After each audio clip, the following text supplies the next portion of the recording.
Hello friends, હું DR Patel, maths drawing instructor, ITI Bilimora. મિત્રો, મારા ઓર્થોગ્રાફિક પ્રોજેક્શન ઘણા બધાએ જોયા છે અને એનો પ્રતિસાદ બી સારો મળ્યો છે.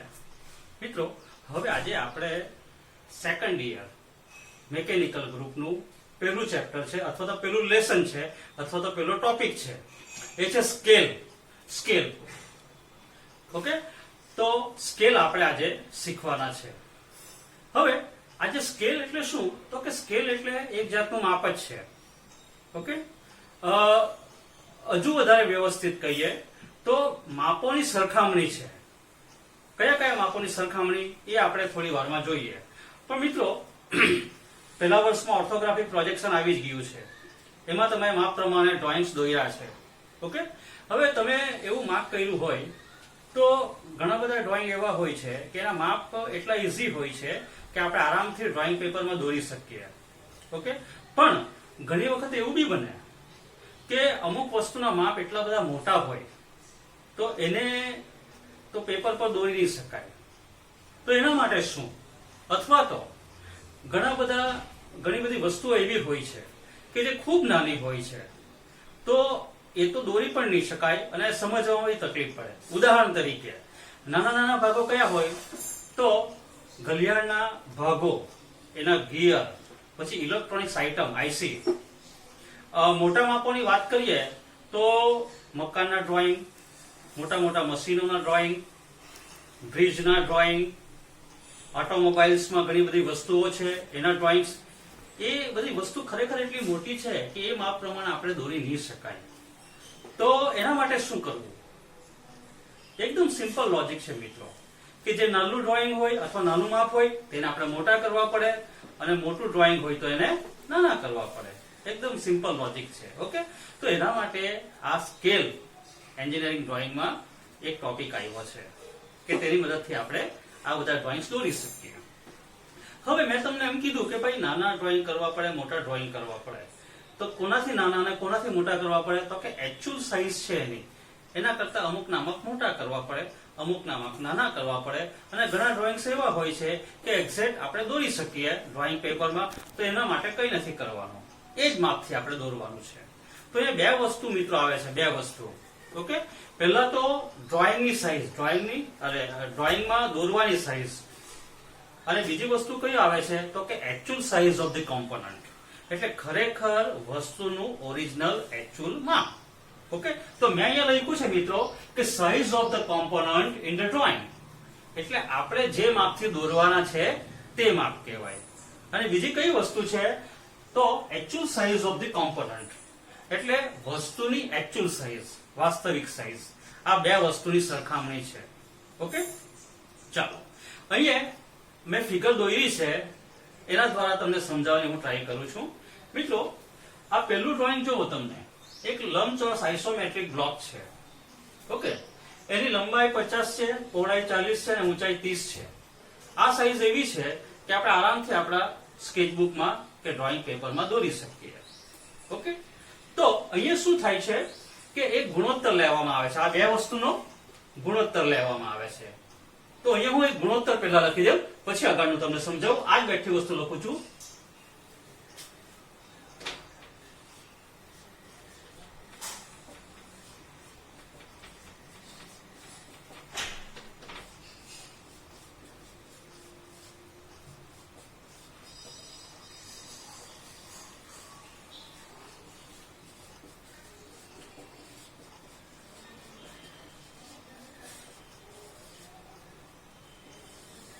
એનો ગુણોત્તર લઈએ છીએ એટલે ડિવાઇડેડ બાય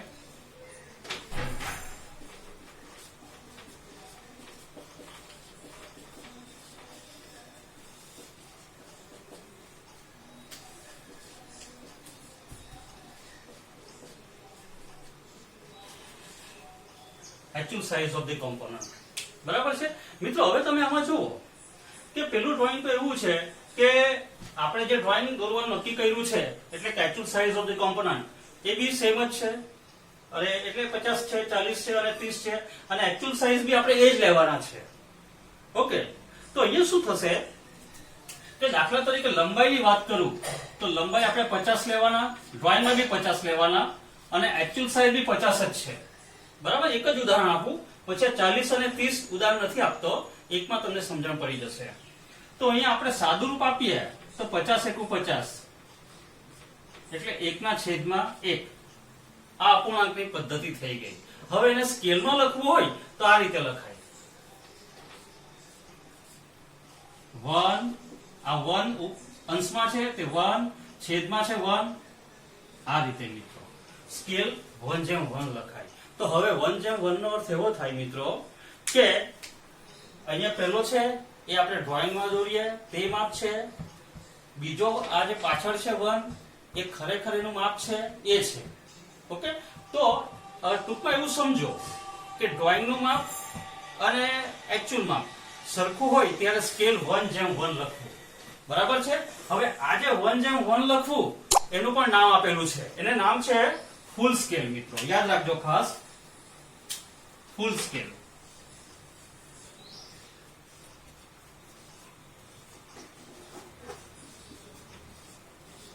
ફૂલ સ્કેલ. તો હવે ફૂલ સ્કેલ 1/1. ઓકે, ચાલો બીજી વસ્તુ આ છે, બીજું ડ્રોઈંગ. હું તમને એવું કેમ કે એક લંબચોરસ બ્લોક દોરો, એની લંબાઈ 5 મિલીમીટર, પહોળાઈ 4 મિલીમીટર અને ઊંચાઈ 3 મિલીમીટર. તો આ વસ્તુ આપણે દોરવાની તકલીફ પડે, માપ આપવાની બી તકલીફ પડે. તો આપણે એવું વિચારીએ કે ભાઈ આને અનેક ગણું મોટું કરી દઈએ તો આરામથી આપણે દોરી શકીએ અને આપણે જેને ડ્રોઈંગ બતાવીએ એ સમજી બી શકીએ. ઓકે, તો આપણે એવું નક્કી કરીએ કે ભાઈ આને 10 ગણું મોટું હું કરી દઉં. તમે ગમે એટલું મોટું કરી શકો, તમારે જે ડ્રોઈંગ પેપરની સાઈઝ છે એ પ્રમાણે તમે નક્કી કરી શકો. હમણાં આપણે એવું માનીએ કે 10 મિલીમીટર 10 ગણું એને મોટું કરીએ. ઓકે, તો 10 ગણું મોટું લાગશે આપણી, એટલે આપણે 5 ની જગ્યાએ 50 લઈએ, 4 ની જગ્યાએ 40 લઈએ અને 3 ની જગ્યાએ 30 લઈએ. ઓકે, ચાલો તો હવે જુઓ બીજું ડ્રોઈંગ છે સાઈઝ ઓફ ધ ડ્રોઈંગ. આપણે એવું નક્કી કર્યું 5 ને બદલે 50 લઈએ છીએ, તો અહીંયા હું 50 લખું. અને ઓરિજિનલ માપ કયો છે? એકચ્યુઅલ માપ તો 5 જ છે. તો અહીંયા આપણે સાદું રૂપ આપીએ તો 10 × 50 50 એટલે 10/1. ઓકે, ચાલો આને હવે સ્કેલની ભાષામાં લખીએ તો 10/1. બરાબર છે મિત્રો. હવે આનો મીનિંગ એવો થાય, સમજો, 10/1 ક્યારે પણ લખાયેલું હોય તો ખરેખર માપ તો એક જ છે. હવે એક સેન્ટીમીટર સમજો, મિલીમીટર સમજો, ફૂટ સમજો, વોટએવર.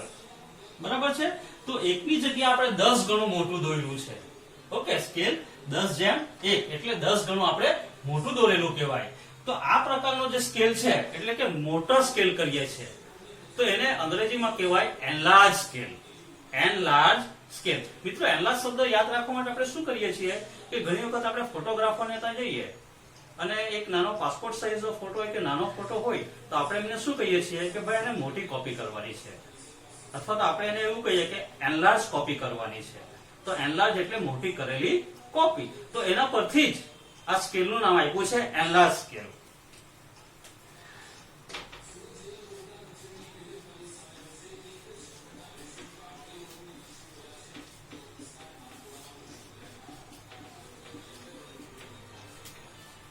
ઓકે, તો હવે એનલાર્જ સ્કેલ શું છે? 10/1. હવે જેટલા બી મોટી કોપી કરેલી હોય એટલો સ્કેલ આપણે, દાખલા તરીકે આપણે એવું વિચારીએ કે મારે 5 ગણું મોટું કરવું છે તો 5/1.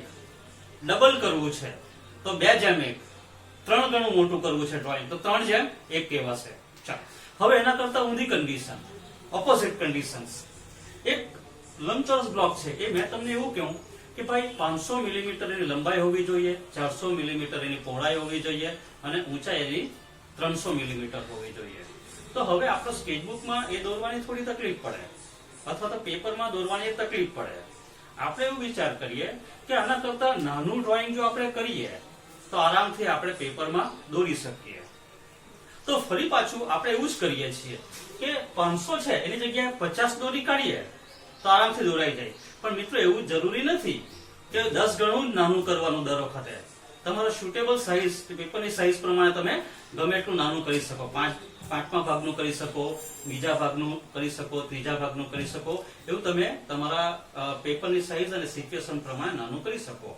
હમણાં આપણે એવું વિચારીએ છીએ કે 10મા ભાગનું દોરીએ તો 500 ના બદલે 50 દોરીએ, 400 ને બદલે 40 દોરીએ અને 300 ની જગ્યાએ 30 દોરીએ. ઓકે, તો હવે કન્ડિશન શું થાય છે મિત્રો કે સાઈઝ ઓફ ધ કોમ્પોનન્ટ ડ્રોઈંગમાં સાઈઝ દોરવાની આપણે કેટલી નક્કી કરી? 500 ના બદલે 50. Okay, actual size of the component કેટલી છે? Original size 500. સોરી મિત્રો, આ મારાથી એક વધારે લખાઈ ગયું છે, આપણે 50 કરી દીધા.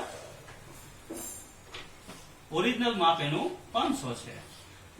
આપણે ભાગાકાર કરીએ એટલે 50 ને 10 સાથે ગુણાકાર કરીએ તો 500 થાય, એટલે 1/10 થયા, 1/10 થયા. ઓકે, હવે આને આપણે સ્કેલની ભાષામાં લખીએ તો 1/10. મિત્રો અહીંયા 2% લખવાના જેમના, મેથેમેટિક્સમાં તમારે આવી ગયેલું. ઓકે, તો હવે આનો મીનિંગ એવો સમજવાનો તમારે કે 10 એકમનું કોઈ લંબાઈ હોય તો 10 ના બદલે આપણે એક જ એકમ દોરતા છે, એટલે કે 10મા ભાગનું નાનું દોરતા છે. તો આવું નાનું કરેલું ભાગ છે, નાનું કરેલું ડ્રોઈંગ છે, એને કહેવાય રિડ્યુસિંગ સ્કેલ. ટુ રિડ્યુસ એટલે નાનું કરવું, ઘટાડવું, ઘટાડવું શબ્દ છે. અને એવા સ્કેલ કે જે ઘટાડેલા સ્કેલ એને રિડક્શન સ્કેલ બી કહેવાય અથવા તો રિડ્યુસિંગ સ્કેલ બી કહેવાય. આપણે એ રિડક્શન સ્કેલ લખીએ છીએ.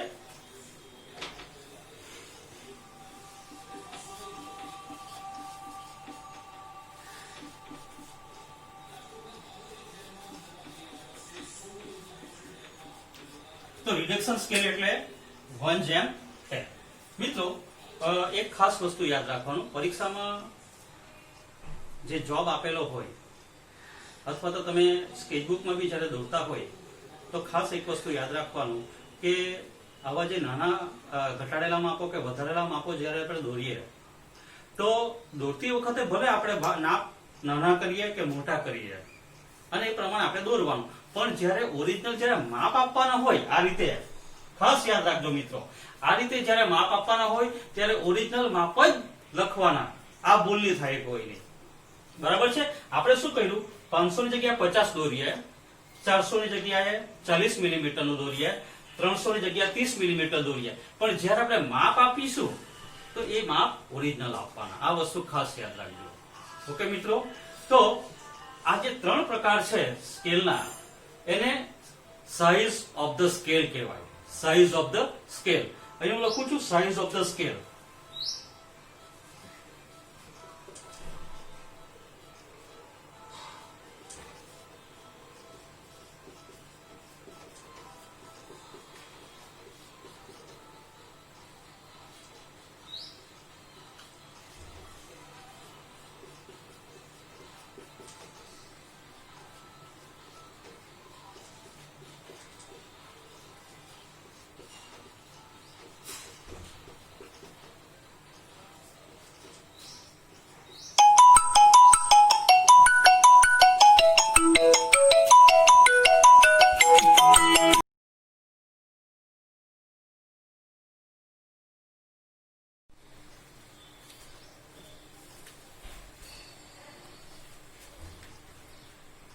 ઓકે ફ્રેન્ડ્સ, તો 3 પ્રકારના સ્કેલ આવી ગયા: ફૂલ સ્કેલ, એનલાર્જ સ્કેલ અને રિડક્શન સ્કેલ.